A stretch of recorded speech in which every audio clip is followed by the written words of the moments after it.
Jordan, your first year, obviously, you sat all year behind Aaron Rodgers, who had an MVP type season. What did you think your first year in the NFL was going to be like, and how did it compare to what actually happened?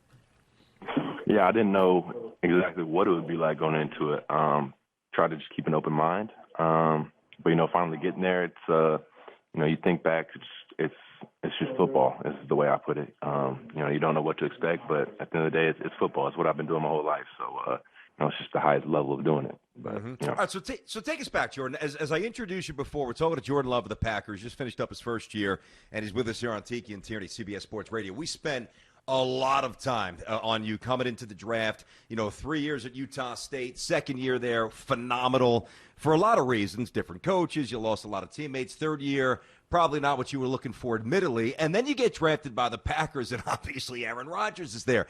I know this is old stuff to you, but we've never had you on the show. Take not so much Utah State, but take us back to draft night. What were you expecting? And then when you found out it was the Packers, what was your reaction? Yeah, draft night, I didn't know what to expect. You're sitting there, you don't know what team's going to take you, where you're going to end up.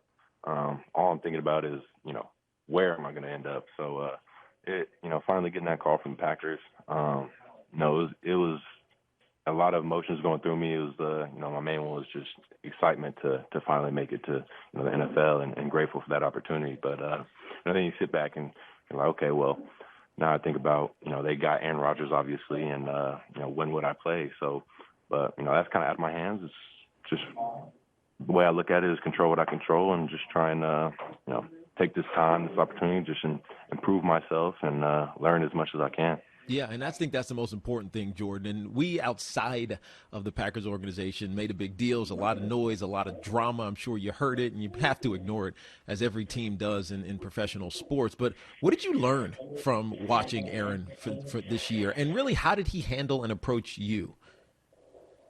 Yeah, the thing I learned most about him is just how, consistent he is, whether it's practice or games. He really truly treats, practice just like he treats games, and is very consistent at that. And just his preparation for that. And that's one thing, I can see myself improving and taking that next step and improving my game, man. But yeah. Jordan, the reality of it is, and if you stay healthy and if you develop the way the Packers hopefully, envision you developing, you might be in this situation at some point down the road. That it's funny because you have the same helmet, same uniform, same common goal, winning for the Packers. But Aaron's 37, a future Hall of Famer, an absolute legend. You're trying to carve out your niche. I hope he didn't make the mistake that Rodgers made back in the day when he called Brett Favre an old man. What was the first interaction with Aaron? Was he receptive? What was it like? Talk to us. Yeah, it was kind of after the draft. The main thing he told me was, the media is going to try and paint a picture of, our relationship, and he just said, don't listen to that stuff, and just try and just take it day by day with our relationship. But he's a great dude, and we've had no problems. I've had no problems out there with him, and he's a good dude to be around, man. How hard is it to reconcile the desire to want to play, but also knowing I got this Hall of Famer sitting in front of me who just is likely going to win the MVP? How hard is that? Yeah, it's super hard. Obviously, this is the reason I wanted to be a part of the NFL is to play in it, and just sitting on the side is hard. But at the same time, I understand it's a good opportunity to be able to learn and just try and take it day by day and improve my game that, when my name is called upon, that I'm ready to, not skip a beat and just be able to take off. Jordan, who are the guys when, I know that the recruiting list was relatively short, which in hindsight is ridiculous because you had some 6 seasons at Utah State. And we all know the story about your dad, which is an amazing story. When you were growing up, who were the guys that you looked at and you said, all right, this is somebody I think I can emulate, similar skill set. Who'd you like watching, and who did you aspire to play like when you were young, like in high school? Yeah, growing up, my guy was Mike Vick. I had the shoes and everything. I was playing with him on the video game. Like, that was the guy, wanted to be able to, just be a dual threat quarterback and make plays how he does. And but at the end of the day, I was watching everybody, Peyton Manning, watching Tom Brady, just trying trying to see how they play and take bits and pieces from their games. Yeah, it's interesting you say Michael Vick because he was so ahead of his time. If he was playing now, I mean, who knows how offenses would be tailored to his skill set. When you look at like the Ravens or even the Chiefs, to some extent, offenses are more geared towards the, I'll put it in quotes, athletic quarterback. Do you see that as a plus for you when you do finally get your chance? No doubt. I think that's a big plus. It really comes down to being a quarterback that can make plays. Obviously everyone in the NFL can throw the football. But what else can you do to separate yourself and make those plays? And running, I think it just adds an extra opponent or component to that game. There's no question. We're talking to Jordan Love of the Packers, Tiki and Tierney, CBS Sports Radio. So, as you mentioned before, you walk the fine line of wanting to play. Anybody that's competitive would want to play clearly. You understand the situation. We all do.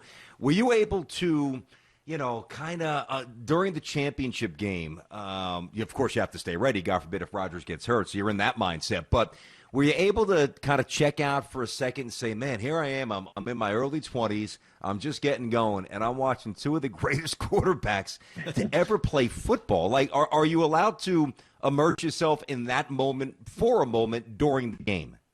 Oh, yeah, trust me. I definitely sat back and was just really grateful, and it was just a crazy feeling, growing up watching these dudes on TV every week, and now I'm here on the team playing with them on the sideline.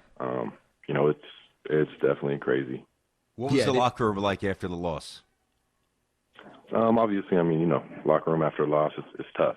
A big game like that as well, knowing that you're one game away from the Super Bowl, and that's where our mindset was making that Super Bowl. And obviously, we came up short. It's one of those feelings of what could I have done more of and what could I have done better kind of feelings. So. Yeah, no, that's how it always is. And Jordan, before we let you go here, I know you want to play. You don't play the game to watch other people do your job. It's one of the things I hated when I was hurt and someone else was on the field and I couldn't be there. How soon do you think it will be before you get your opportunity? I have no idea with that one. That's kind of out of my hands, but all I can, I just say control what I control. Make sure my mind is ready to be able to play next season, if that may be. So that's how I look at it. And by the way, Jordan, listen, all these big-time quarterbacks are requesting trades, man. If you want to play, just request a trade. Yeah, I don't know if you quite have the juice to do that yet, but, Stafford and probably Deshaun Watson, if you get too anxious, just say, hey, I want out. I want to go play somewhere. No doubt. There's a lot of movement going on right now. Hey, Jordan, don't do that. Yeah, exactly. Don't do that. Don't listen to BT. Don't do that. Do not do that. But it's good to have you on, man. We loved watching you from a distance over at Utah State. It was crazy when we heard your name with the Packers. We knew you'd be a first-round pick, but that was a story. Eventually, and you know this, eventually you'll get past that being the story attached to your name, but eventually you'll get on the field, and we look forward to seeing you do your thing, man. Really good having you on the show. And thanks for watching. Make sure you like and subscribe, and don't forget to hit that bell to be notified when we drop fresh content.